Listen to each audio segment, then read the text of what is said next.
Just the other day, I was pumping gasoline. When I was ready to go, I ripped the whole damn hose out of that pump machine. Later, when the cop pulled me over, halfway across the state, he asked me why I was speeding, where I needed to be. I said nowhere, and I'm running late. I hope this feeling lasts all winter. I hope it lasts on into the summer. It can rain and it can storm, babe. It can lightning and it can thunder. I ain't ever felt better. And I ain't ever been dumber.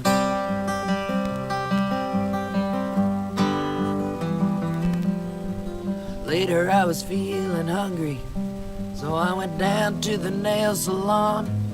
They got a little chubby statue that's always got fruit. I took an apple and I was gone. Them ladies are always so upset. It must be hard working on toes. I keep mine clean and the webs in between help me float down the river, you know. Some days life's a big old toilet, and I'm just a real good plumber. It may be hot as the dickens outside, but I'm cooler than a big cucumber. I ain't ever felt better. And I ain't ever been dumber.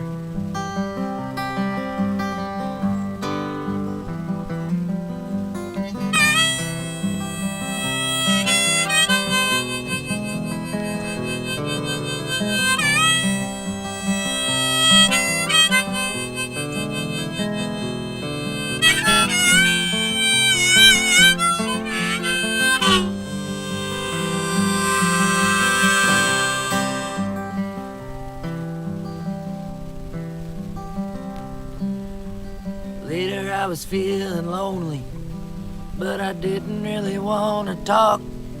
So I went down to the morgue and laid down on a board, 'cause nobody wanted to walk. And in the morning I went to church, and they handed me a plate of cash. I took a buck or two, they kicked me out of the pew. Hell, even Jesus wants to kick my ass.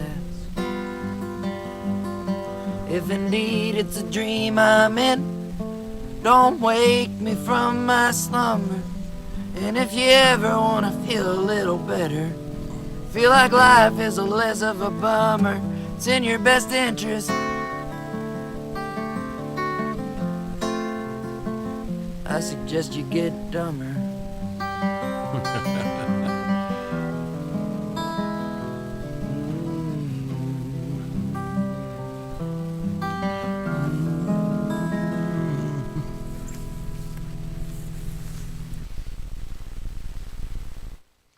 Hey, what's up? All right, yeah, I think I saw some of that there, Sue. All right, I ain't got all night. I got to get into this. You guys ready to go down some rabbit holes? Probably not. Maybe, I don't know. I appreciate hanging out. All right. Let's try it. Let's see how it goes. All right. Damn rabbit holes. Here we go. Here we go. Once again. All right. Hey, Candace. I want to start this video by saying that I'm not attacking you and that I genuinely care. If you saw part 5, you know we talked about Project Monarch and how Candace was the largest voice to have most recently discussed this topic. After that, a lot of you had some things to say, and I do appreciate it. It's not my intention to discredit Candace. My one and only intention is to present it. Yeah, I'm with him. I just find it weird that she's coming out talking about stuff we were talking about, 2017. Yeah. It's like 9 years ago we were talking about it, but now she's all in. Okay. The truth. That's it. You can go and verify it for yourself. I'm not here to make claims. I'm not here to hate whatsoever. I read all your comments, and so before we begin with this investigation, let me just set this up because truly I have the intentions to be fair here. So let me just respond to some of the most common comments first, and even some of the potential future comments so we can just get it all out of the way. Let's just focus on the research, guys. So first thing, the main point seems to be that I'm not a daily watcher of Candace. Look, I've been watching Candace Owens since 2016. Before the Daily Wire, before Turning Point, before any of that political stuff that most people know her for, I was a huge fan before all that. See, the thing is when I found out about her, I wasn't really political at all. I was just an artist, but I lost close friends over the whole BLM ordeal. But during that whole era, Candace was the Yeah, it's a weird time since BLM.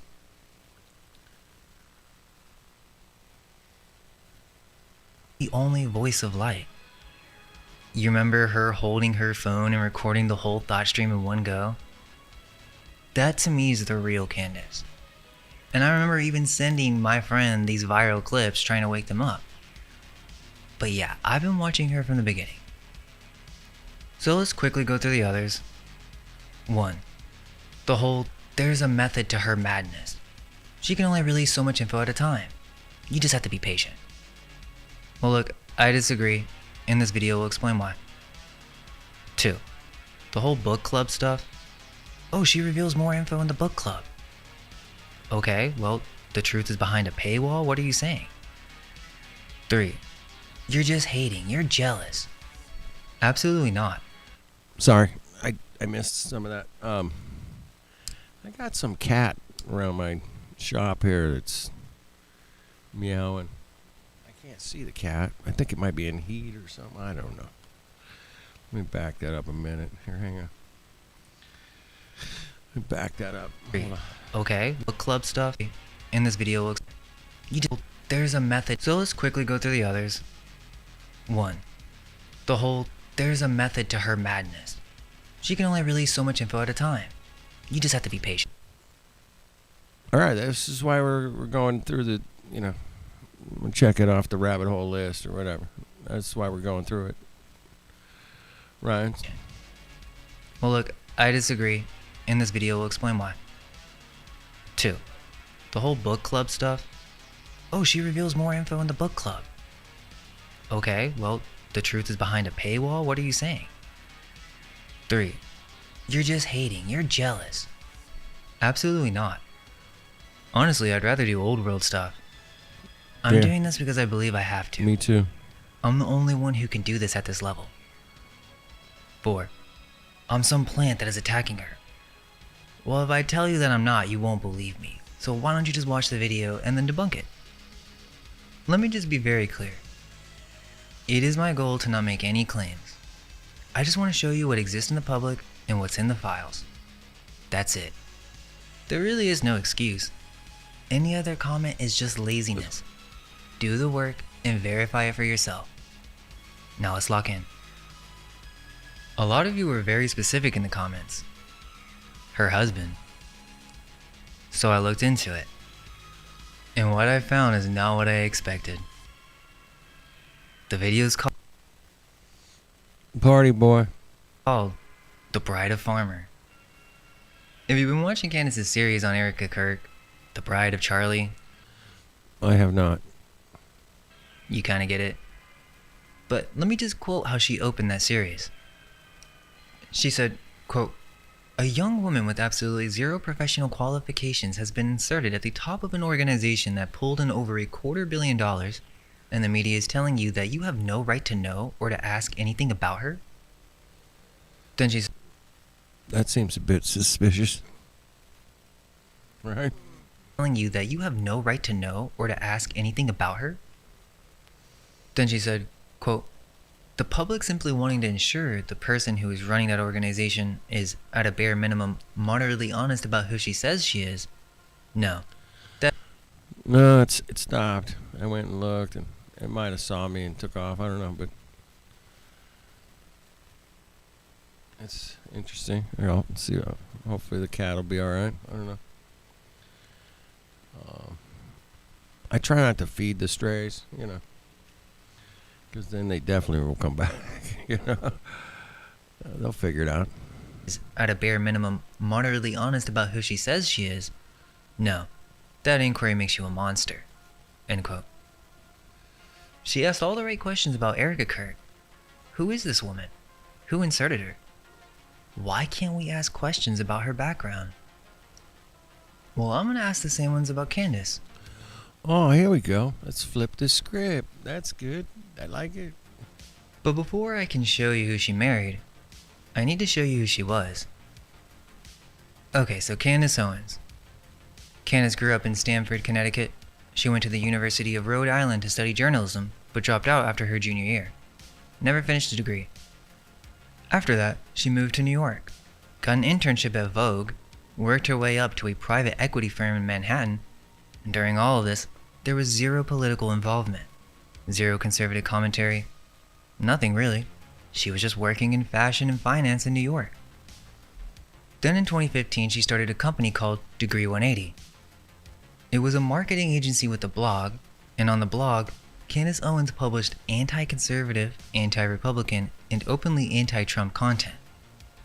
She wrote about the batshit crazy antics of the Republican Tea Party. So that's what she thought of Republicans. She wrote that conservatives would, quote, eventually die off peacefully in their sleep, we hope, and then we can get right on with the obvious social change that needs to happen immediately. So she was quite the activist.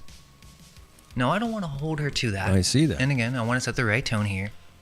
We just need to look at the history. I'm not here to make judgments. People change, people grow, but it gets deeper than that. As late as 2016, publishing anti-Trump content, then praising Trump within 12 to 18 months. And now in 2025, she's back criticizing him over foreign policy. So what happened? In April 2016, Candace launched a Kickstarter for something called Social Autopsy. This is the hinge point of her entire career. So love. Social Autopsy was a website designed to track online bullies by cataloging their real names next to screenshots of their offensive post. Think about what that actually is. It's a public doxing database. I was gonna say, man. You submit a screenshot of someone being mean online. Fucking Mongos be doxing. Dox City, bro. I love it. That's hilarious. What's up, Dax? Sue, Lev. Right. Offensive post. Car. Good Think people. about what that actually is. It's a public doxing database. You submit a screenshot of someone being mean online, and it gets filed under their real name for anyone to search. She wanted $75,000. She raised about $4,000 before Kickstarter suspended the campaign for violating their terms of service. And the reaction was immediate. Everyone hated it.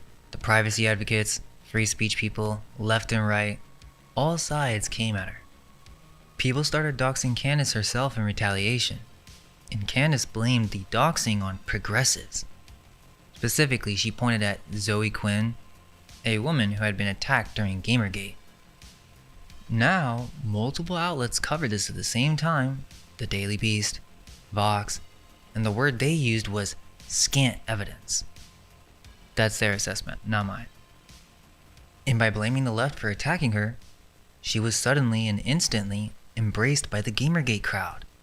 Anti-feminist, pro-Trump internet personalities, people like Milo Yiannopoulos, Mike Cernovich, and the emerging alt-right. So just to be clear about what just happened, a progressive woman tried to build a public doxing database, got attacked by her own side for it, blamed them for it, and overnight became a hero to the other side. The same crowd that should have hated the idea of a doxing web. All right, I'm gonna let this roll. I gotta go check out this cat thing. I'll be back, but I might have to rewind it, so you might have to watch it twice. I'm sorry. All right, let it go. Website welcomed her with open arms because she pointed the finger at their enemy. That seems like her origin story. And listen to Candace's own words about what happened next. I became a conservative overnight. I realized that liberals were actually the racist. Liberals were actually the trolls. She said that to Dave Rubin. So let me get this straight. A woman that was blogging against Republicans and mocking Trump had her doxing business fail, blamed the left with scant evidence, and decided overnight that she was now a conservative? That was 2016. August 2017. Less than a year and a half later, she starts posting political videos on YouTube. September 2017. She launches a channel called Red Pill Black. Then she posted a vlog about the Charlottesville rally. It gets 80 million views. She comes out of nowhere, then gets 80 million views on this vlog. By the end of September, she's on Fox News with Jesse Waters. All right. I can't find the cat, man. All right. Dealing with this cat thing. Sorry. All right, I've been backing up a minute. Hold on. Okay. Sorry. I'm going to watch it twice. My bad. My bad. And listen to Candace's own words about what happened next. I became a conservative overnight. I realized that liberals were actually the racist. Liberals were actually the trolls. She said that to Dave Rubin. So let me get this straight. A woman that was blogging against Republicans and mocking Trump had her doxing business fail, blamed the left with scant evidence, and decided overnight that she was now a conservative? That was 2016. August 2017. Less than a year and a half later, she starts posting political videos on YouTube. September 2017. She launches a channel called Red Pill Black. Then she posted a vlog about the Charlottesville rally. It gets 80 million views. She comes out of nowhere, then gets 80 million views on this vlog. By the end of September, she's on Fox News with Jesse Waters. Zero political presence to 80 million views in Fox News in under 6 months. No experience, no established platform. Either that's the finest organic rise in political media history, or someone opened the doors. Now I don't know which, but let's look at what happened. November 2017. Charlie Kirk announces Candace Owens as communications director at Turning Point USA. So 14 months from failed doxing website to one of the most powerful conservative youth organizations in America. Who made that introduction? Nobody's ever answered that publicly. She launched Blexit. Kanye tweeted, "I love the way Candace Owens thinks." Every conservative stage, every Fox News panel. The machine was running at full speed. And then December 2018. She traveled to London with Charlie Kirk for the launch of Turning Point UK. And that's another event we all know. The one where she was attacked over the Austrian painter quote. Now I'm not going to repeat it because that's leftist stuff. Okay. I don't know half this shit, but interesting. I don't know half of it. You guys know what happened. Multiple TPUSA campus chapters called for a resignation. She would leave TPUSA in May 2019. After that, she joins the Daily Wire in 2021. So she basically stays on script for 3 years. I think that's when I first heard of her, maybe. It was like 2021 or 22, somewhere in there. Then she started talking flat earth shit, man. I was like, what? Okay. That's cool. Then she clashes with Shapiro in March 2024 and then leaves. She posts, "I'm finally free." By 2025, she's calling Trump a chronic disappointment. She says she's embarrassed she told people to vote for him.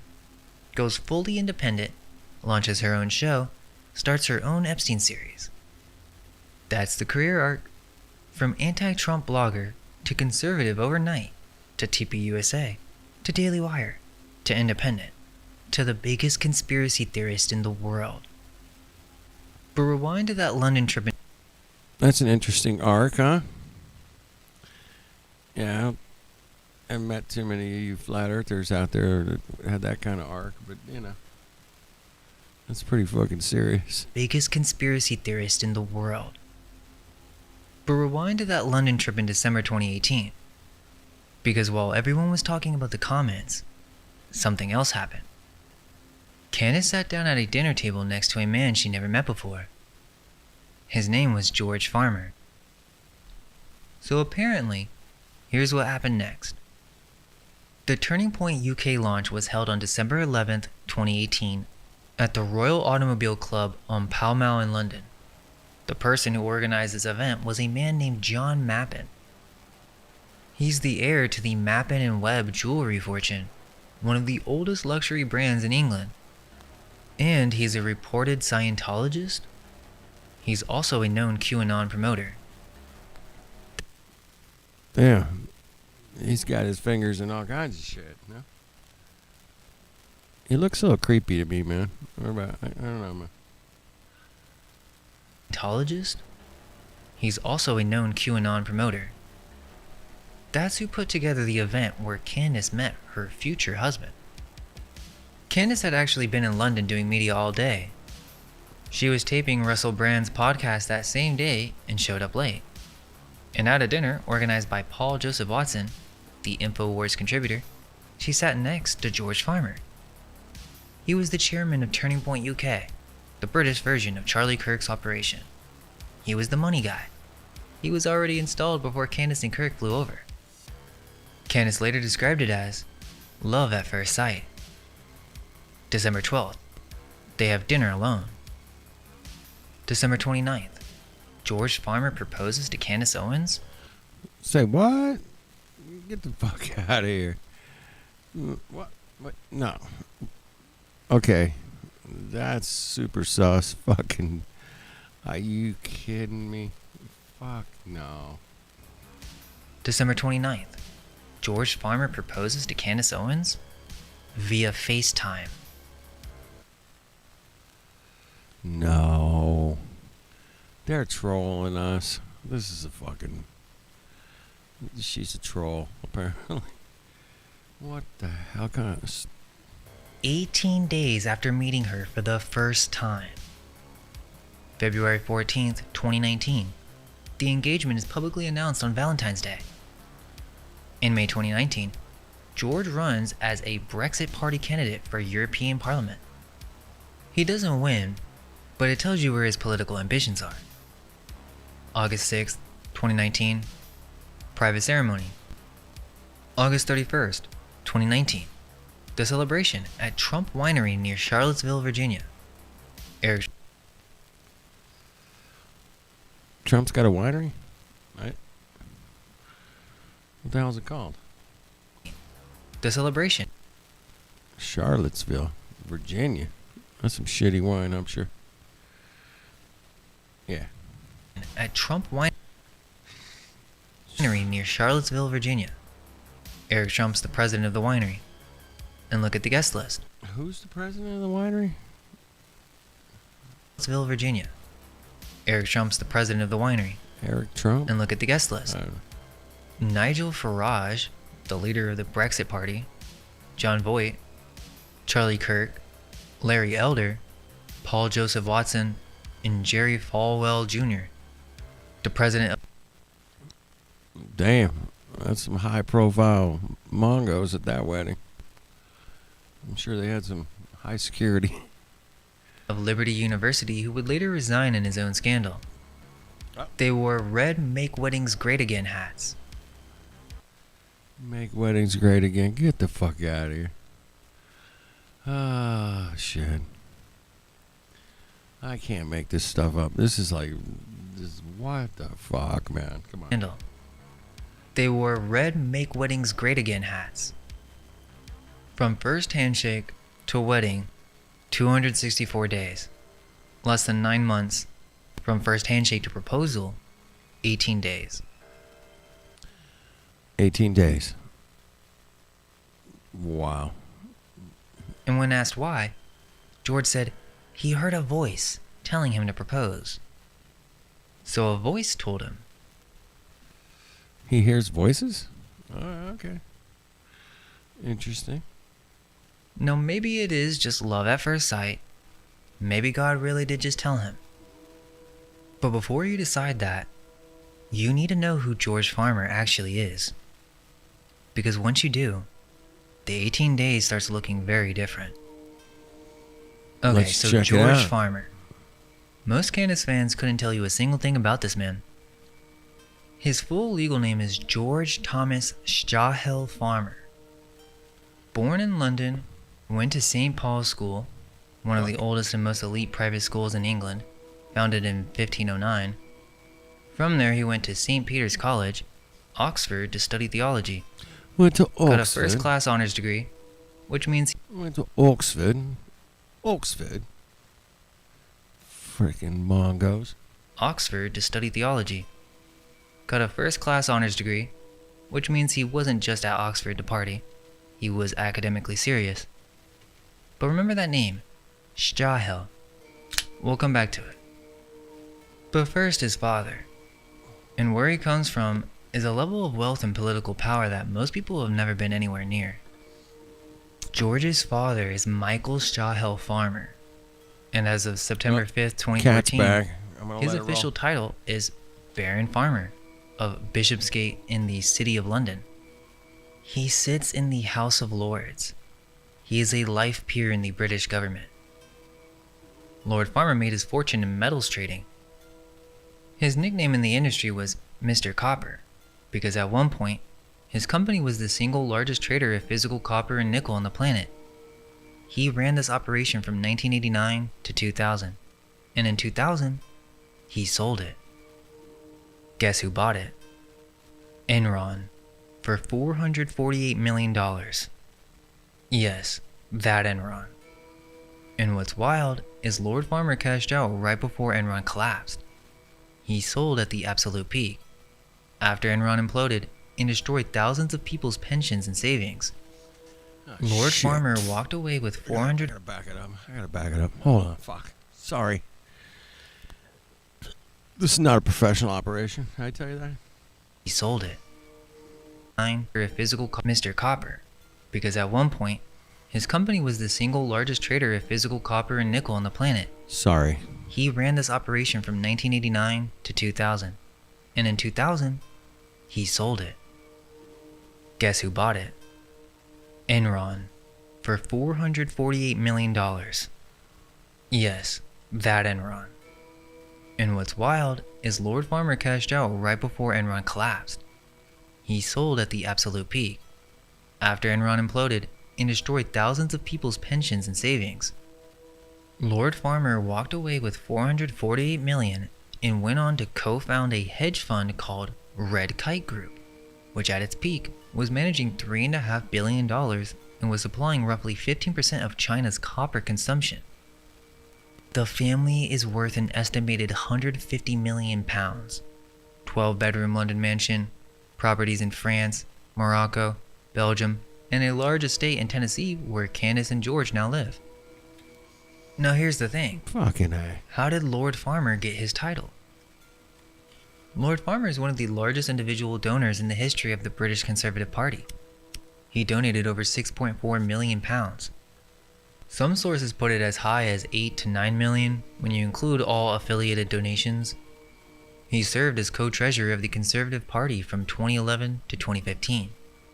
And on September 5th, 2014, while he was still serving as party treasurer, he was created a life peer, Baron Farmer of Bishopsgate in the City of London, and given a permanent seat in the House of Lords.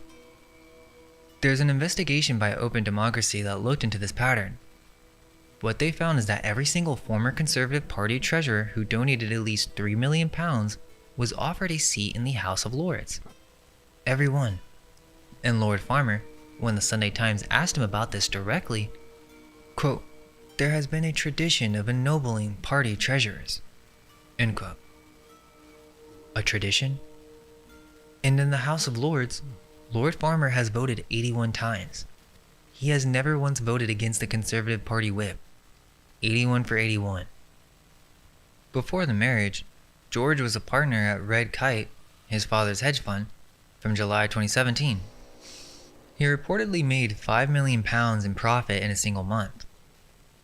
After the marriage, the career gets interesting. He co-founded Redfield and Wilton Strategies, a political polling firm, in January 2020, then he became COO and later CEO of Parler, the free speech social media platform, from March 2021 to April 2023. Then he became the executive director and shareholder of GB News, the UK media outlet, from September 2023. So that's hedge fund, polling, social media platform, news network. All in 5 years. But publicly, I'm exclusively interested in faith. Now go back to the 18 days. Now can we be real? A woman who became conservative Can we be real? overnight in 2016, whose entire political career was 14 months old, who had just embarrassed herself with the you-know-who comments and was being pushed out of TPUSA, sits next to this man at a dinner his organization arranged, and within 18 days, the son of a lord whose family is worth 150 million pounds decides she's the one. Now the name. Stahel. Lord Farmer's full name is Michael Stahel Farmer. George is George Thomas Stahel Farmer. Every generation carries that name. The Stahel surname is Swiss. 61% concentrated in the canton of Zurich, records going back to the 13th century. Now some of my viewers have claimed this is Swiss Templar bloodline. I'll have to look into that more, but what I can tell you is the name is Swiss and it's centuries old. And this family carried it from the continental European commodity trading world into the British House of Lords in one generation. Okay, but let's talk about what George did at Oxford, because this is the part that neither Candace nor George ever. Oh boy. That's a picture, huh?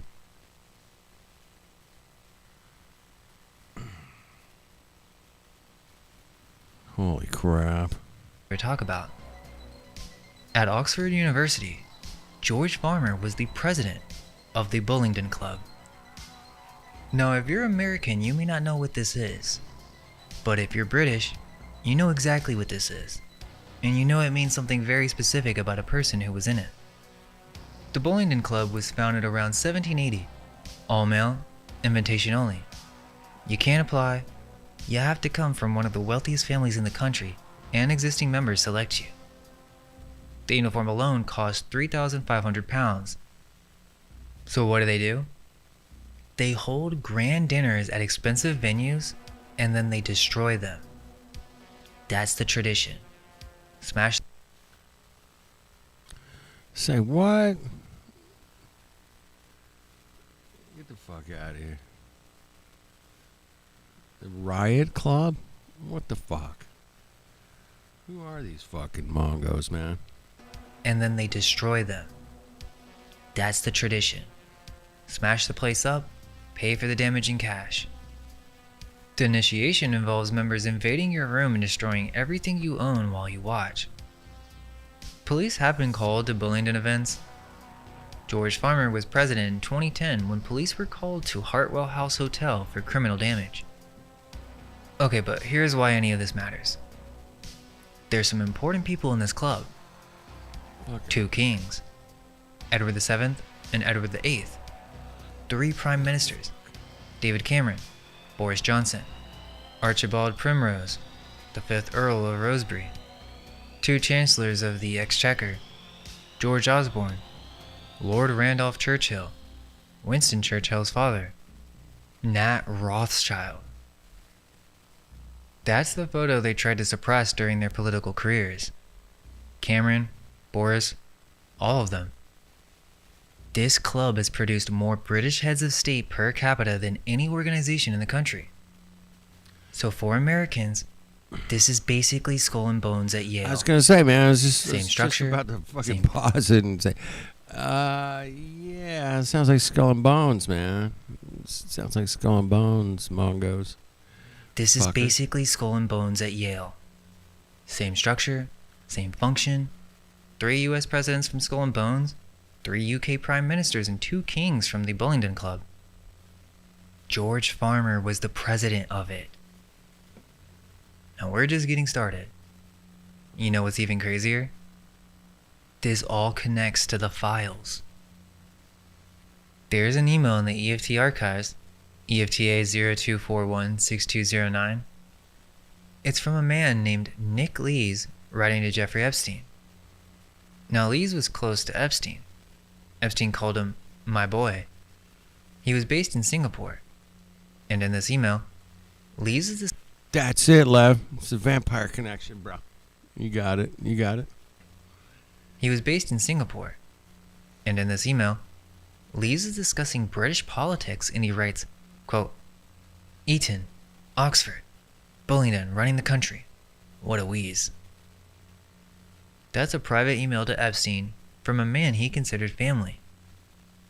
And in a separate email from the same Nick Lees, he introduces Jeffrey Epstein to a woman named Nicole Junkerman.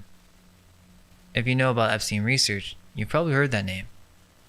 Junkerman is a known Epstein associate connected to Ehud Barak. Lees writes to Epstein, my great friend Nicole Junkerman is considering moving to Singapore. May I have her call you? EFTA 02414840. I'm going to call this one the Rosetta Stone. Prince Andrew writes to Epstein, quote, you should know that I was seeing David Rowland, my trusted money man who you should know from a long time ago. He saw Hugo Swire, the new Minister of State Northern Ireland, and Hugo asked him a very direct question about whether or not I was still seeing you. David Rowland, Conservative Party's largest donor and designated treasurer, forced to resign because the press called him a shady financer. Prince Andrew calls him my trusted money man, and Hugo Swire, a Foreign Office minister, is asking whether Andrew is still seeing Epstein. In the same email chain, Epstein writes to Andrew, I know you're seeing Jess Staley this morning. He's like family and can be trusted. Jess Staley, JP Morgan CEO, later Barclays CEO, like family. The documents show he visited Epstein's Island with his wife, flight numbers in EFTA 02025420. He sent his daughter's resume to Epstein. Epstein writes back to Andrew about Swire. I used to shoot with Hugo. His great friend, Nick Lees, is coming to see me next week. Shooting parties with a Foreign Office minister, and Nick Lees, who jokes about Bullingdon running the country, is the same Nick Lees Epstein then connects to Nicole Junkerman. Junkerman, EFTA 02342424, forwards surveillance tech updates to two people, Ehud Barak, former Prime Minister, and Jeffrey Epstein. Same email, same time. EFTA 02426782. Nat Rothschild, Bullingdon Club, sends a private deal called Project Concordia to Jess Staley at JP Morgan. Lord Mandelson forwards the entire chain to Epstein with two words. Interesting. Protect. EFTA 01889668. Remember I said George Osborne, Chancellor of the Exchequer, Bullingdon Club? His chief of staff was a man named Ian Osborne. And Ian Osborne emailed Jeffrey Epstein directly. Subject line, confidential. Quote, I spoke to George Osborne. He is certain that Jess's name was never put to him for a yes-no on Barclays, and he's equally certain that he would not have opposed it. So the Chancellor of Exchequer's own chief of staff feeding confidential information about banking appointments to Jeffrey Epstein. About Jess Staley, the same man Epstein called like family. And in a separate email, EFTA 01876305, Epstein's assistant Leslie Groff writes, quote, you have mentioned Ian Osborne and Peter Thiel. The same Ian Osborne arranging Peter Thiel meetings for Epstein while feeding him confidential intelligence from the Chancellor's office. EFTA 02418723. Prince Andrew brokering David Rowland's Luxembourg private bank to Epstein for, quote, your undecided Chinese? Andrew writes, perhaps this is an avenue for your undecided Chinese, and he agrees that concentration should be on who pays who and when. And Lord Mandelson himself? EFTA 018-38629 states directly that, quote, Lord Mandelson was introduced to Mr. Epstein a decade before by his then partner, Ghislaine Maxwell, who, along with her father and other members of her family, Lord Mandelson had known for many years. Ghislaine Maxwell was personally introducing British lords to Jeffrey Epstein. And in another email, Mandelson writes to Epstein, quote, need a lord on the board? And in a separate document, Epstein asked Mandelson to arrange a House of Lords tour for his 15-year-old goddaughter. And Mandelson's first question, the very first thing he writes back is, how old? How old? Now what's her name? Fucking creepy Now when does she want to fucks. come? How old? Yeah. And then there's EFTA 000-37470. This is a UK National Crime Agency intelligence report sent to the FBI in June 2020. It's about a woman named Claire Guinness, or Lady Claire Iva, Countess of Iva, married into the Guinness brewing dynasty. Quote, Claire Iva was allegedly a close contact of Epstein and traveled and stayed with him on multiple occasions. And her current position, the one the NCA flagged in the report, president of the NSPCC, the National Society for the Prevention of Cruelty to Children, the UK's main child protection charity. Oh, In fuck. the emails, she's sending Epstein property listings. Coco Chanel's house in the south of France. And she writes, quote, you could put in super cool for girls, even without aircon. Smiley faces. The president of the child protection charity emailing Jeffrey Epstein about properties that are super cool for girls. Now I need to be clear. Yeah, I'll get it clear on that one.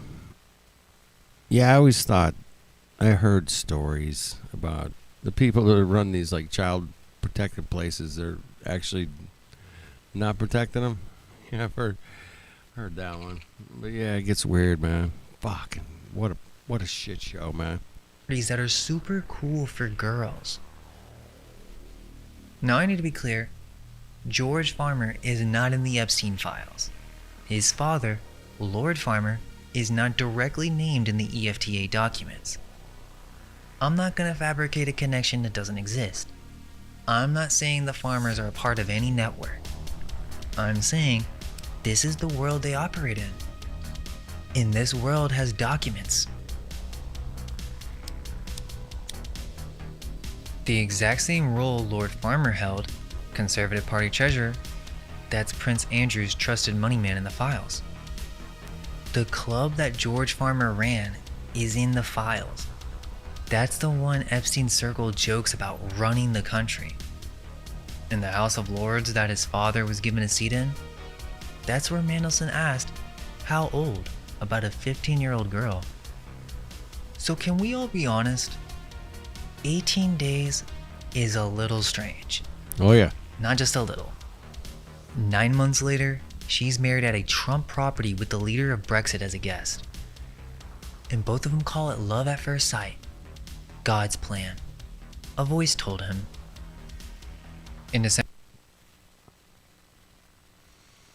Wow. You guys need a break? Maybe I do. I don't know. Shit. What a shit show, huh? Yeah. December 2024, episode 119, George sat down for his first real interview in over 5 years of marriage, and he said this, quote, there are many different women I'm married to because I'm never quite sure who I'm going to get in one day.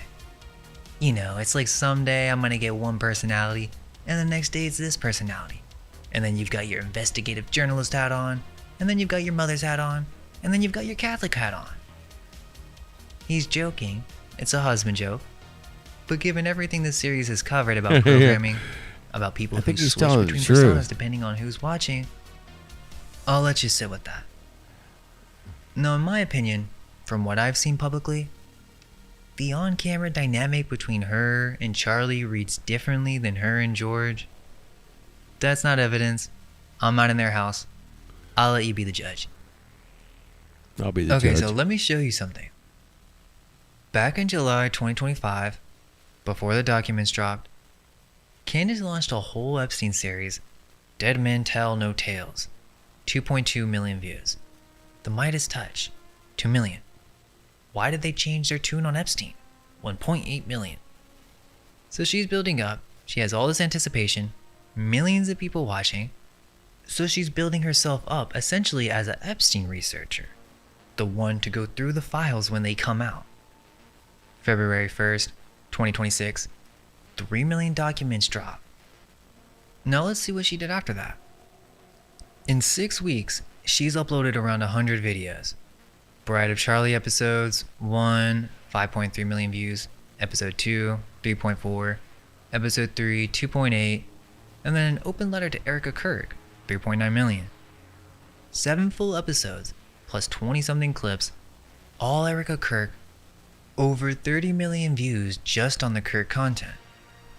Her ball episode did 2.8 million, but look at the description. It's Jay-Z on the Epstein list. Nicki Minaj says your favorite artists are in a satanic cult. In the Charlie Kirk assassination timeline. It's just entertainment. That's not a woman researching, going through the filings. Yeah, exactly, man. I think he's making the point that she's ditching, she's ducking, she's hiding. Yeah, I get it, man. I get where he's going with that. That makes sense. Now here's what happened while I was making the last few videos. She launched Bride of Charlie to go after Erica Kirk. She accused a dead man's widow of being an intelligence plant. She suggested Erica has connections to Epstein through a modeling agency. Like she doesn't have connections through all kinds of shit, man. What the fuck, girlfriend? Get the fuck out of here. She suggested Erica has connections to Epstein through a modeling agency. TPA USA said Erica never worked there, and no verified evidence has been presented publicly. In the episode where she tried to make that connection, did Erica Kirk know Jeffrey Epstein? Dropped on March 11th, 2026. You know what else dropped on March 11th? Part 5 of this series. The same exact day. And then, within 48 hours of Part 5 going up, Candace posted about Project Monarch on X. She's mentioned MK Ultra. Huh, that's interesting. That's super interesting. Candace posted about Project Monarch on X. She's mentioned MK Ultra before in passing. She did an episode in 2022. But a specific post about Project Monarch within 48 hours of our Part 5, talking about how the world will soon know. Now people may see this as good. However, look at the language she is using and the direction. Now I'm not saying she copied me or stole my work or anything. I'm saying she saw it. And if she saw it, then that means she might know what's in the files about her husband's world. She told you she knows all about Project Monarch. Okay, then make the video. Not about Erica Kirk, about this. Yeah, make the video. Do it. No, not good. About the Bullingdon Club. About the bull. About everything we just showed you. Oh. Your Candace fans is- deserve. Candace is going to be pissed at this one, man. She's going to have to do like extra work now. She's young. She'll get through it. She'll be all right. Deserve that. And I'll give her the benefit of the doubt. Maybe she's building up to it. Nah. But my issue I'm not. is, well, we know she likes to talk about the ball stuff, right? I'm gonna say bail so it's a little bit easier.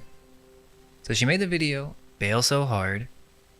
And on March 12th, she tweets some wild stuff about bail to Ben Shapiro. So you guys know she talks about bail constantly. Okay, so let me show you some crazy stuff. Because I don't think she's looked hard enough. Now look at her husband's club. The Bullingdon Club. Say it slowly. Bullingdon. The oldest records spell it Bullsden in 1179. Bullandina in 1231. English Place Name Society records it as Bulls Valley from Old English. The club's nickname is the Buller. Airmail ran a headline about them. You mess with the Buller, you get the horns. In Oxford itself, the city where this club operates, Oxford comes from Old English Oxenoforda, Ford of the Oxen, the Bull Club in the Ox City. Now look where his father operates. Lord Farmer's full title is Baron Farmer of Bishopsgate in the City of London. And the City of London is not regular London. It is a 1 square mile financial enclave with its own charter from 1067. That's older than the Magna Carta. It has its own police force, it has business-dominated elections where companies vote, not just people. And it has something called the Remembrancer, an unelected official who has sat in Parliament since 1571 protecting this city's interest. That is where Lord Farmer's title is anchored. And this square mile has been reset before. In 1666, the Great Fire burned for 4 days and destroyed 4/5 of the city of London. 13,200 houses, 87 churches, 52 guide halls. The entire medieval city was gone. And guess what? Only 6 people officially died. And keep in mind that 100,000 had already been wiped out by the plague the year before. So, back to back. 1665, Back to back, plague. baby. 1666, fire. Now the question is, who rebuilt it? 1666? Oh, The shit. rebuild was Oh, controlled shit. by a 6-man commission, and 2 of those men were Christopher Wren and Robert Hooke, both members of the Royal Society.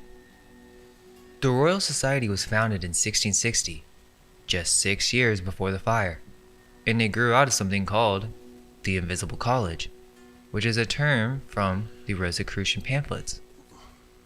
Their founding member included Elias Ashmole, whose own diary confirms he was initiated into a Masonic lodge in 1646, and Sir Robert Moray, who Gresham College themselves described as, quote, soldier, scientist, spy, Freemason, and founder of Royal Society.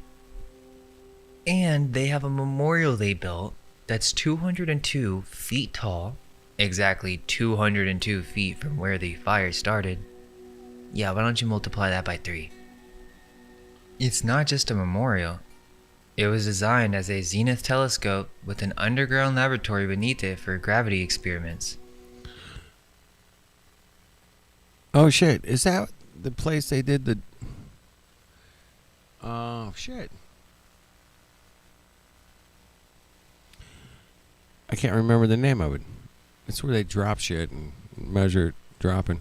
Yeah. Damn it. Drop Tower. The Drop Tower? Is that what it was?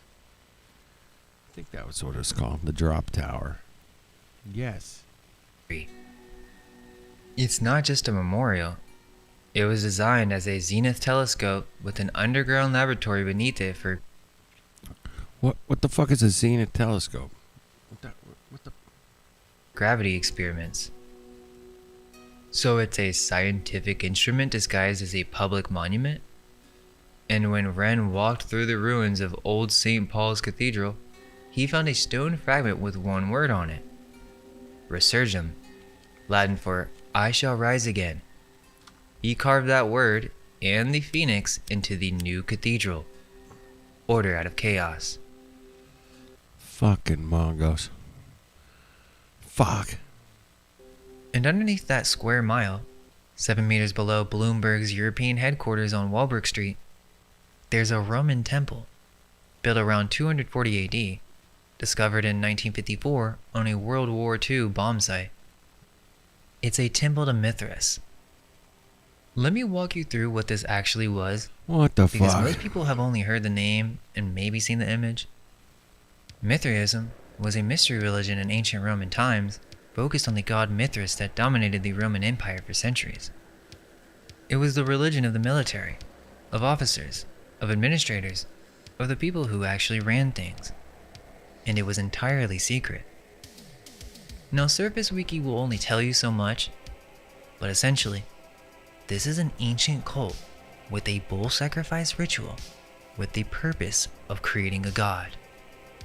Sounds crazy, but stay with me. You see this? That image is called a tauroctony. Mithras drives the dagger into the bull's throat. A scorpion is clamped onto the bull's private parts, attacking its generative power. A dog and a snake are drinking directly from the open wound, consuming the blood. A raven watches from above as the messenger. And from the body of the bull, from its spinal cord and blood, wheat and vine grow. Life from death, generation from sacrifice. Now the question is, why do we see the same Phrygian cap on Mithras that we see on the Magi in every Renaissance fresco? Why is that same cap worn by the French Masons and assigned to Libertas? Are we not supposed to notice this? Let's go deeper. Do you know what a taurobolium is? No. It's kind of hard to find if you don't know where to look. The fossa sanguinis, the pit. They dig a trench into the ground and cover it with a wooden platform with holes drilled through it. Then, the initiate goes down into the pit. A bull is led onto the platform above them and sacrificed with a consecrated spear. And everything that comes out of that animal pours down through the perforations into the... That's some weird ass cuck shit, man. These people are fucking cock mongos. Fucking A, man. Who would do that shit? You fucks. You fucks. Fuck. And everything that comes out of that animal pours down through the perforations into the person below. The 4th century poet Prudentius, who saw this with his own eyes, describes what happens next. They emerge from the pit, renatus in aeternum, reborn for eternity, purified of all past actions, regarded as the equal of God, reborn. Fucking weirdos. Remember part 4? Renovatio? At the soldier grade, they brand a cross into your forehead with a hot iron and mark you as property of the deity. 7 grades of initiation. Corax the Raven, through Pater the Father. Each one compartmentalized so you only knew the mysteries of your own level and below. Keep in mind this was not a fringe religion on the edges of the empire. This was the dominant faith of the Roman military and administrative class. The temples cluster along every militarized frontier: Hadrian's Wall, the Rhine, the Danube, North Africa. The people who actually ran the empire were in these underground temples around the sacrifice of a bull. And when the Catholic Church suppressed Mithraism in the 4th century, it didn't disappear. It changed form. The historian H.L. Haywood traced the transmission from Mithraism into Manichaeism, and then into the Paulicians, then into the medieval Cathars and Waldensians, underground movements that were hunted as heretics for centuries but never fully destroyed. Then the Knights Templar. 9 ranks, accusations of secret initiation rituals and idol worship so specific that mainstream historians still argue about whether they were fabricated or real. Let's remember that even Crowley claimed Baphomet, the idol the Templars were accused of worshipping, was derived from Father Mithras, Pater Mithras, the highest grade of the cult. And then, Freemasonry. Albert Pike, the most authoritative Masonic writer who ever lived, in Morals and Dogma, 1871, explicitly describes the Mithraic 7-grade ladder as a Masonic symbol. 7 altars consecrated to 7 planets. The candidate passing through 7 stages of initiation through fearful trials. He called Freemasonry the modern era of the ancient mysteries. That's the supreme commander of the Scottish Rite. Michael Tessarian maps this all out. Adonism, to Mithras, to Sol Invicti, to Christianity, to Templarism, to Freemasonry, to the British Empire. Same. Welcome to the apocalypse. Do you guys know what that means? Apocalypse? I think it means like all's gonna be known. everything's going to be known, and we're getting into it now, boys and girls. We are getting to know what's up, and it's it's coming at us fast and furious, bro. Yeah, it's all going to be known now, man. Mongos. Let's go. Tourism, to Freemasonry, to the British Empire. Same cult, different centuries, different clothes. Okay, so now let's talk about British intelligence. The structure of MI5 and MI6 is the Mithraic structure. Compartmentalized information, need to know clearance levels, graded hierarchy, oath-bound secrecy, recruitment by selection, not application, secular rank irrelevant inside the apparatus. And even the Nazis knew it. Heinrich Himmler was obsessed with the idea that British intelligence was being run as a Rosicrucian order with the cult adepts in charge of MI5. And was he wrong? John Dee, 1527 to 1608, Queen Elizabeth's court astronomer, alchemist, ceremonial magician, and spy, signed his intelligence letters to the Queen with the symbol 007. This is where Ian Fleming got it. Aleister Crowley, confirmed MI5 and MI6 asset, declassified US military intelligence files, says he was an employee of the British government on official business.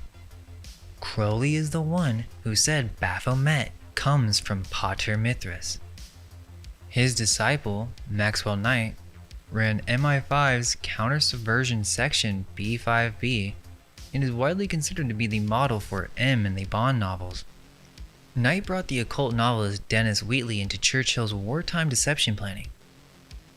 Fleming knew all of them, based Le Chiffre on Crowley's appearance, named his agent after Dee's signature, and devised a plan with Knight to use Crowley to interrogate captured Nazi Rudolf Hess by exploiting Hess's known obsession with the occult. This is documented in Richard Spence's Secret Agent 666. And then there's the bowling den. I would assume that Candace has heard of it. Now, I don't know how much she knows, but I do remember seeing this clip, which is pretty crazy. It would seem Candace knows about Tartaria. I don't really know what's up and what's down, to be honest with you. I don't even believe in the moon landing. Tartaria. So, there you go. There's another one. There's something there. Oh shit! Really? That guy. See, he knows. He's like, oh shit, the Tartaria. Yeah. I mean, that's how I would react. I mean, well, no shit. I know about it. What's up? I don't even believe in the moon landing. Tartaria. So, there you go. There's another one. There's something there. There's something there. You bet your ass there's something there. Yeah, there's something there. Interesting. That's very funny. I would. Not kidding. Okay, but I already showed you. Did he say not kidding? Not kidding. I think he said not kidding. That's It's very funny. I would. Not kidding. Not kidding. Not kidding. There you go. Okay, but I already showed you who was in it. The kings, the prime ministers, the Rothschilds, and we went over the EFTA connections. But let's go a little deeper. So if you know what Tartaria is, then you'll understand. They destroy old world buildings. Booyah, Mongos. Nobody's brought this up yet, man. This is it. This is Red Pill. Y'all Mongos, I've been Red Pill. Has anybody put this together yet? It's so interesting, man. The Bullington, the destroyers of the buildings. This is good. This is so good, man. You guys, thanks for hanging out, man. Thanks, everybody, man. Shit. Look at it, just sitting there like, hey, man, the whole building's burning, and I'm just sitting here like, everything's cool, bro. Cool. We're doing all this shit on purpose, man. There you go. Then you'll understand. They destroy old world buildings. It's literally a destruction club. A vandalism club. I went through every documented Bullingdon incident on record that I could find, and in 1894, they smashed 468 windows in Peckwater Quad at Christchurch. That building is Grade 1 listed, one of the earliest examples of Palladian architecture in England. Built in 1706 on a site that goes back to 1246. Grade 1 is the highest designation in the country. Only 2.5% of all protected buildings receive it. In 2005, they destroyed a pub called the White Hart in Fifield, Grade 2 star, built around 1442 as a charitable hospital for the poor. Princess Diana's nephew organized that dinner and he got fined £80. In 2010, they vandalized the Hartwell House, another Grade 1, a Jacobean mansion from 1570 where the exiled King of France signed the document accepting his crown. They started a fire inside the King's Arms, Oxford's oldest pub, licensed since 1607. They trashed the Tudor Room at Weston Manor, a 15th century manor built inside a 13th century moat. Every single venue on record. Alright, here's the fucked up thing, man. Is that none of these Mongos, the Bullington Mongo cocks, none of them, man, they all come from, like, fucking, they never built nothing. They never built a fucking guitar. They never built a fucking building. They never built a car. Fucking nothing. And they just go around destroying shit, man, that people build. And I know how to build shit, for fuck's sake, man. I can build something. And these fuckers just destroy, like, you know, these businesses and building tables or whatever, burning shit. Fucking what a bunch of cocks, man. Fuck them. Fuck those trash smashing fucking Bullington boy girl Mongos. Fuck them. Century manor built inside a 13th century moat. Every single venue on record is a historically protected building. They don't just smash up chain restaurants. It would seem they go after old world architecture. And the newspapers in 1894 described the morning after Peckwater Quad as looking like, quote, the explosion of a bomb. The Wow. initiation follows the exact pattern we just traced. Mithras, to the Templars, to Freemasonry, death, and rebirth. I already told you about the initiation, how they destroy your room while you watch. Why? And what does that even mean? Radek Sikorski, who went on to become the foreign minister of Poland, describes what happened to him. He said in the middle of the night, a dozen screaming figures burst into his room and demolished everything he owned. And then after everything was destroyed, Boris Johnson walked up, shook his hand, and said, "Congratulations, man. You've been chosen." So in a way, that's the rebirth. Think about it. What other logical explanation is there for doing this? It makes no sense. And the landlord of that pub they destroyed in 2005 said, each time I pulled one of them out of the melee, they apologized to me and were extremely polite, but then jumped right back in. It seems like some kind of ritual. So why are they doing rituals? Apparently members also swear a code of silence they call omerta. Boris Johnson, when reminded of the club, reportedly whispers omerta, omerta under his breath. An insider who spoke to the Daily Beast called it, quote, institutionalized bad behavior where you're rewarded for getting drunk and doing as much damage as possible. Institutionalized? That's fraternal language. This is what you want to be connected with, Candace? And if so, why won't you talk about it in more detail? Yeah, because she's I fucking do see that married you're into talking the about fucking Freemasons club, and man. rituals related to Charlie Kirk. She ain't gonna talk about this shit, man. No fucking way, man. Millions of fucking people following her ass. She ain't gonna bring up that shit. Fucking, she's in the club, man. She's in the club. Candace? And if so, why won't you talk about it in more detail? I do see that you're talking about Freemasons and rituals related to Charlie Kirk. but this is definitely all connected. Evelyn Waugh attended Oxford in the 1920s and watched the Bullingdon firsthand. He put them in his novel Decline and Fall as the Bullinger Club and described their dinners as the sound of the English county families baying for broken glass. Tom Dryburgh, who was there at Oxford with Waugh, said his satire was, quote, a mild account of the night of any Bullingdon Club dinner in Christchurch. Such a profusion of glass I never saw until the height of the Blitz. He's talking about the German bombing of London in World War II. After 1894, the club was banned from meeting within 15 miles of Oxford. Yet they came back. Winston Churchill himself, speaking in Parliament in 1910, this is Hansard, the permanent record. He said the sons of other classes may commit many of the same kind of offenses, and in boisterous and exuberant moments, whether at Oxford or anywhere else, may do things for which the working classes are committed to prison. Basically, we're the elite class and we can do what we want. If the working class does this, you go to prison. Also, did you know that there is a Masonic lodge at Oxford called Apollo University Lodge number 357?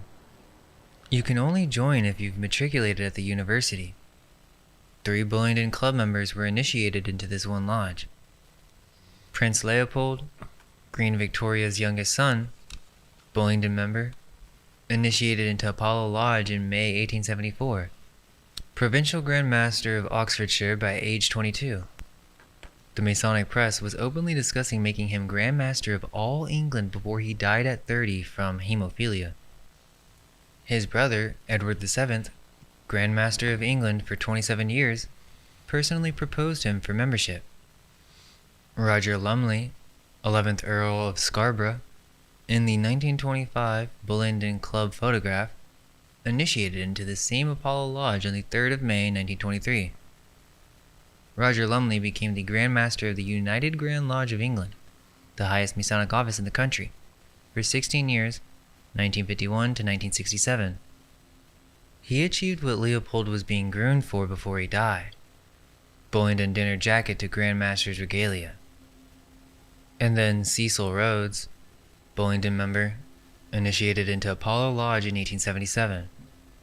And on the same day he became a life member, the same day he sat down and wrote what he called his Confession of Faith. In it, he wrote, I become a member of the Masonic Order. I see the wealth and power they possess. Why should we not form a secret society with but one object, the furtherance of the British Empire? And then this. We should have its members placed at our universities and our schools and should watch the English youth passing through their hands. And he did it. The Society of the Elect in 1891, modeled on the Jesuits and Freemasonry, which became the Round Table Movement, which became the Rhodes Scholarship, which is still operating out of Oxford today. And it's not just the Bullingdon Club. There's a web. The Gridiron Club, founded 1884, the political networking arm. David Cameron was a member of both the Bullingdon and the Gridiron simultaneously, 1987 to 1988. He ran the Destruction Club and the Power Club at the same time. John le Carré, the spy novelist, was a Gridiron member while working for both MI5 and MI6 as a student at Oxford. Rory Stewart, Gridiron member, his father was vice chief of MI6. And Stewart chaired something called La Cercle, a secret invitation-only foreign policy forum that the conservative MP Alan Clark No, it's not AI, man. No, man. I'm pretty sure I've seen him in some videos years ago. Yeah, man. Just some guy, man. Just like me, bro. Just like you, GM. Yeah, we're just fucking putting out some shit, man. Nah, his voice is not AI, man. I'm pretty sure. I can hear inflections and stuff in there that it's not.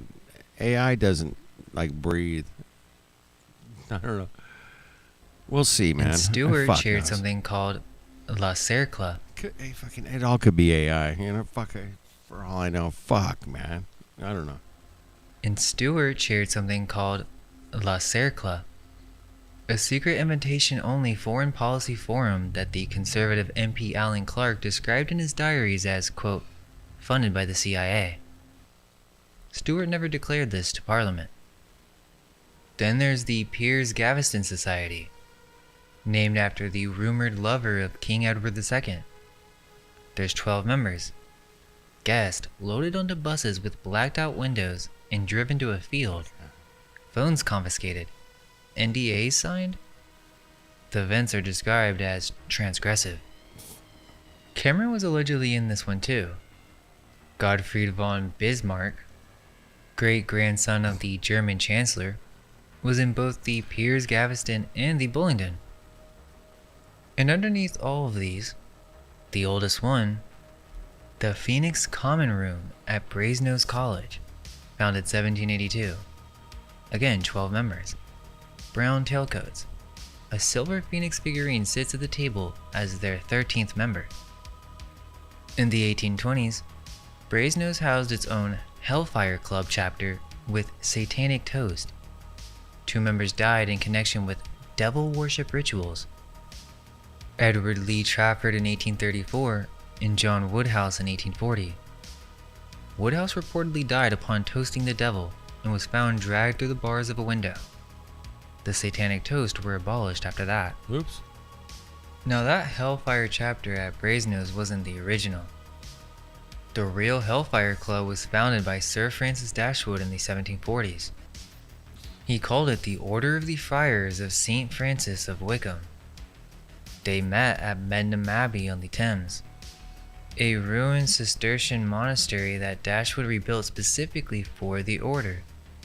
And above the entrance he carved a phrase, "Do what thou wilt." Aleister Crowley used the exact same words as the central law of his religion, Thelema, 150 years later. It would seem Crowley inherited it from Dashwood, who took it from Rabelais, who wrote it as the motto of a fictional abbey in 1534. But apparently, Dashwood made it real. He built the abbey in stone. Interestingly, Candace talks about this. She calls them Frankist. Jacob Frank, 18th century, a sect whose central doctrine was redemption through sin. Cross every line, break every law, that's how you reach God. She calls it a satanic cult masquerading as something else. Same doctrine, same century. Dashwood carved "Do what thou wilt" above a door in England in the 1740s, and Frank was preaching redemption through sin in Poland in the 1750s. She's looking at the 18th century version of this philosophy in Eastern Europe. The English version was meeting at a rebuilt abbey on the Thames. The membership of Dashwood's Hellfire Club reads like government. The Earl of Sandwich, the First Lord of the Admiralty running through Royal Navy, the Earl of Bute, Prime Minister by 1762, John Wilkes, the most famous radical politician in England, and Benjamin Franklin. Franklin visited Medmenham multiple times during his years in London. In 1998, during renovations of Franklin's London house at 36 Craven Street, workers found the remains of at least 10 people buried in the basement, 6 of them What? children. Underneath Dashwood's estate at West Wickham, the caves are still there. They're a quarter-mile deep into the chalk, opening into a series of chambers, the last one called the Inner Temple, and to reach it you cross an underground river they named the River Styx, the River of the Dead. You cross it, you enter the temple. Good old Ben Franklin, man. Didn't he, like, credited for electricity or some cuck shit? Mongo fucking weirdo. He looks like a weirdo anyway. You come back reborn. But think about it. Oxford, Oxenoforda, the ford of the oxen, the Ox City. And in the Ox City, a fraternal order that destroys Grade 1 listed Old World architecture as its initiation ritual, whose members swear omerta. 3 of them walked into the same Masonic lodge, and 2 of them became Grand Masters of English Freemasonry. And the 3rd built his own secret society and put it in his will. And keep in mind, the motto of the 33rd degree of Freemasonry, the highest degree, order out of chaos. And apparently, George Farmer was the president of this Bull Club. The son of Baron Farmer of Bishopsgate in the city of London, the square mile above the temple of the bull-slaying god, ran the Bull Club in the Ox City, and he proposed to Candace Owens in 18 days. Now there's one more layer. I promise I'm not reaching. There's a movement called British Israelism. It was huge in the 19th and early 20th century among the British elite, and it claims the British descend from the lost tribes. In England specifically, they identify as the tribe of Ephraim, and Ephraim's tribal symbol in Jewish tradition is the bull. Deuteronomy chapter 33, verse 17. His glory is like the firstling of his bullock. And Michael Tessarian, crazy how we've come full circle, calls British Israelism one of the cult of Aton's chief propaganda organs, a tool used to justify British imperial rule through biblical identity. Now, whether you believe that framework or not, the bull symbol runs through British elite culture. You can't unsee it once you see it. John Bull is the national personification of England. The bulldog is the national animal. Even the Vatican governs through papal bulls. Now look at this. The Rothschild coat of arms. A lion on the left, a unicorn on the right. Those are the same supporters on the royal coat of arms of the United Kingdom. Now in Jewish tribal tradition, the lion is the symbol of the tribe of Judah. The unicorn, okay, so listen, the unicorn in heraldry comes from the same verse I just read you. Deuteronomy chapter 33, verse 17. His glory is like the firstling of his bullock, and his horns are like the horns of unicorns. The bull and the unicorn are the same animal. Biblical scholars in the Brit-Am Hebrew Nations Project have documented this. The Hebrew word re'em, that gets translated as unicorn in the King James Bible, also translates as wild bull or wild ox. It referred to the auroch, a massive wild bovine that went extinct, and apparently when artists who had never seen one tried to draw it from a description, a huge horned beast, they drew a horse with one horn. The unicorn is the bull seen in profile. 2 horns become one. And remember Nathaniel Rothschild? Nat was in Bullingdon Club at Oxford alongside David Cameron, Boris Johnson, and George Osborne. The same Nat Rothschild who appears in the Epstein files, the same one Peter Mandelson told Epstein he'd been seeking advice from, and Epstein himself wrote to Peter Thiel in 2016. This is in the DOJ document release, EFTA 023-87645. As you probably know, I represent the Rothschilds. Les Wexner testified under oath to the House Oversight Committee that he gave Epstein power of attorney based on, and I quote, his personal work for the Rothschild family in France. So the family whose coat of arms carries the bull of Ephraim and the lion of Judah, whose scion sat in the Bull Club at Oxford, whose name appears throughout the Epstein files, that family is the one Jeffrey Epstein told people he represented? Don't you get it? The bull. Bull worship. From ancient Canaanites to Mithras to modern secret societies. And it would apparently seem the woman who tells 6 million subscribers about Baal worship married into a world that sits at the intersection of all of it.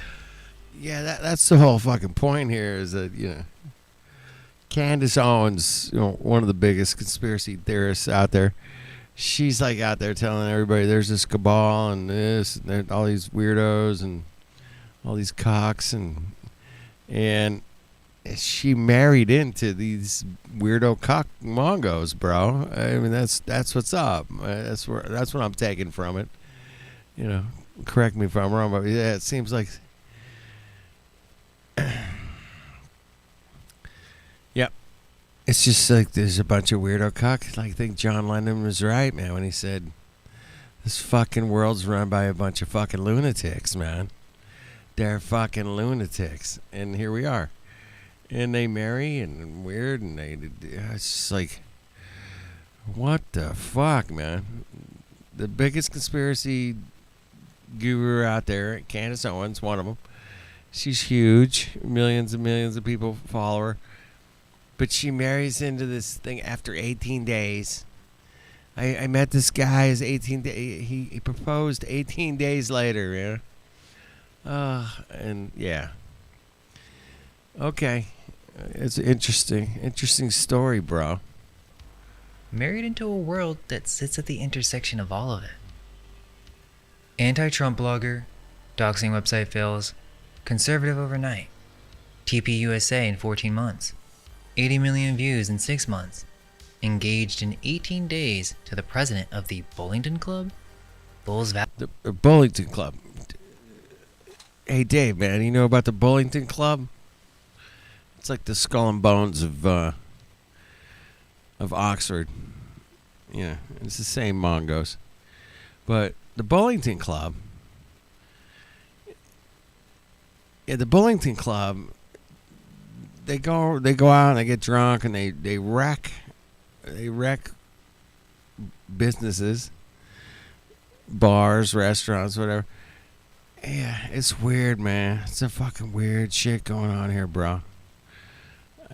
Do I got it all? No, fuck no. But it's super like wild, man. The Bullington Club, yeah. Links to Jeffrey Epstein. Yeah. No question, man. What a trip, man. What a TPUSA in 14 months, 80 million views in 6 months, engaged in 18 days to the president of the Bullington Club, Bulls Valley, the Buller, married at Trump Winery in 9 months.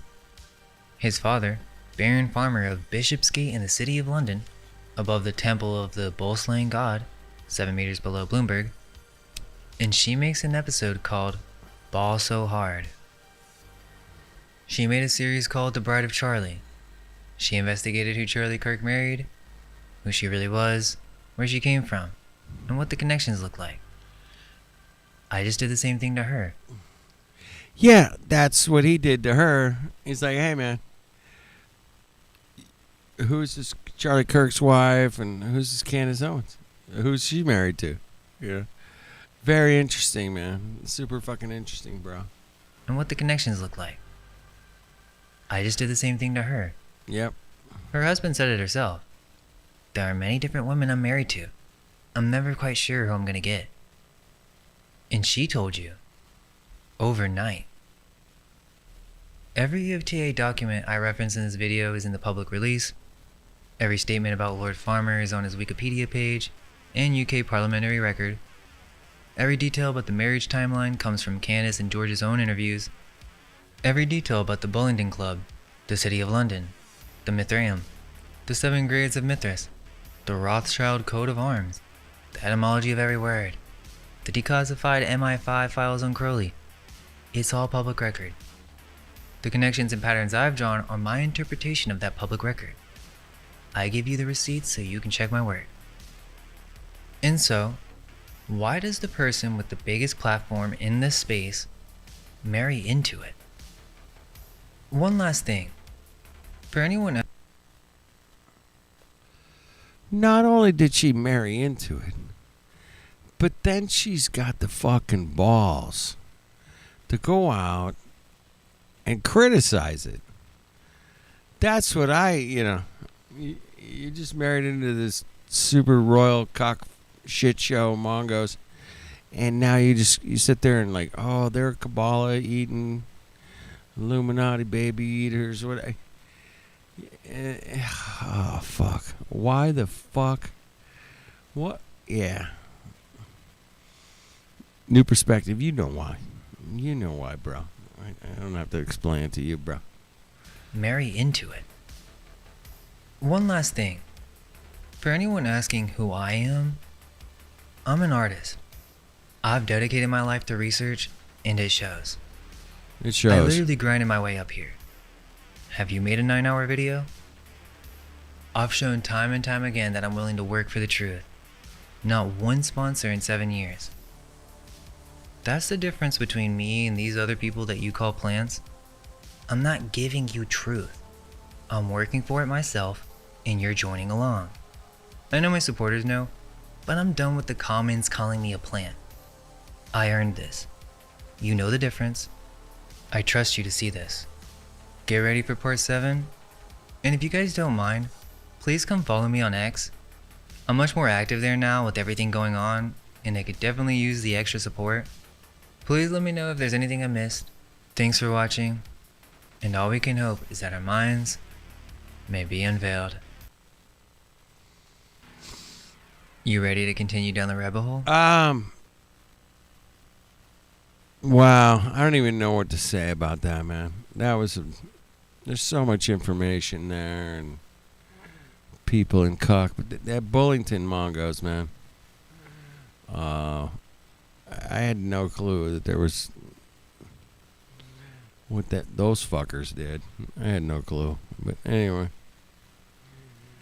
check it out. Don't check it out. You know, keep it real. Shout out to Jim West, Lev. Thank you, brother. New perspective. Jim out there, man, my brother. And there's so many fucking rabbit holes we can go down, you know. At the end of the day, man, if somebody's got a really good song, I want to hear it, bro.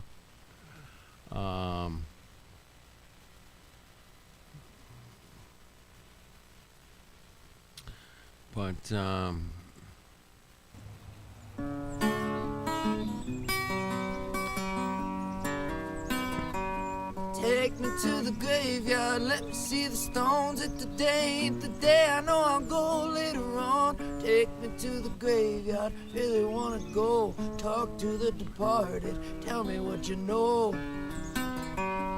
Oh, Grandpapa, I wish I would listen.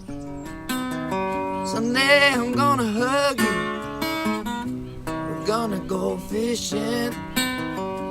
Oh, Grandmama, you always knew someday I won't have to miss you. So take me to the graveyard, let me see the stones. If today ain't the day, I know I'll go later on. Take me to the graveyard, really wanna go. Talk to the departed, tell me what you know. Oh, my buddy, must be wiser now. You left too soon, or I'm late somehow. Look here, partner, I shed no tear. You were the bravest, and now there ain't no fear. So take me to the graveyard, let me see the stones. If today ain't the day, I know I'll go later on. Take me to the graveyard, really wanna go. Talk to the departed, tell me what you know. Up in the sky, with the white robe saints, everything that is, someday ain't. Oh, we might have fight it, time rolls on. You know the boss, I just know the song. So take me to the graveyard, let me see the stones. If today ain't the day, I know I'll die later on. Take me to the graveyard, really wanna go. Talk to the departed, tell me what you know.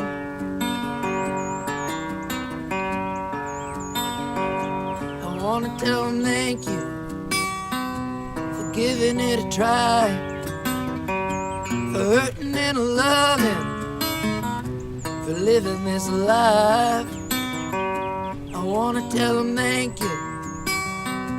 I'm glad you came. Without everybody, the place wouldn't be the same. So take me to the graveyard, let me see the stones. If today ain't the day, I know I'll go later on. Take me to the graveyard, really wanna go talk to the departed, tell me what you know.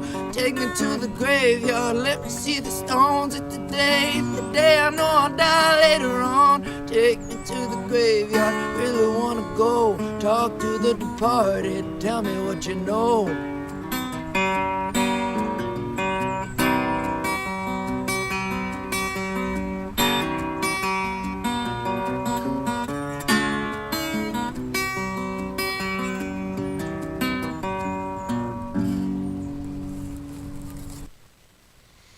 Tell me what you know, man.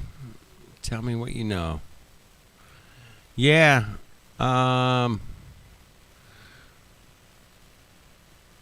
We're in some interesting times, people. You guys know this. I don't have to tell you. But yeah, it just keeps getting more interesting, man. I got this cat, man. Over here. I gotta go check out the cat, man.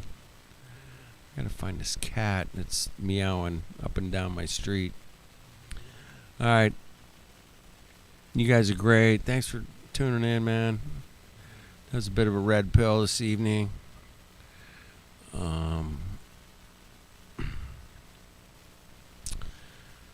Keep the truth going, man. Earth is flat, stationary, and it's certainly not curving. We checked it out, without a doubt. So, thanks, Dex. Cheers, brother. New perspective, my brother, man. Yeah, got it. It's already in the mail, bro. It's in the mail. It's all set. You're good to go. Should be getting it here this week. Today, tomorrow, I don't know. Thank you, Lev. We'll get back to your your series, man. I find it super interesting. We had a fun time with it the other night, man. I was playing the music behind it. It was perfect. It was. Thought it was good, man. Yeah, we're gonna get back to that.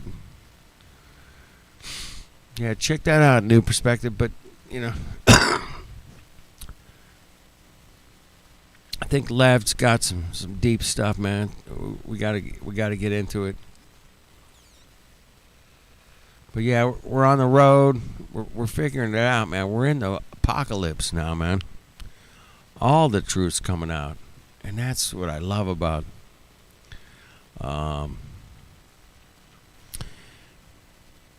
They always said, "Oh, you're be afraid of the apocalypse." I'm like, "Well, no, man. That's where all the truth comes out, man. That's where I want to be, bro. Let's go to the apocalypse. Let's go. I'm done.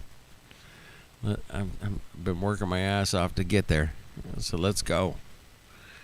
I love you guys. Keep it real. Cheers."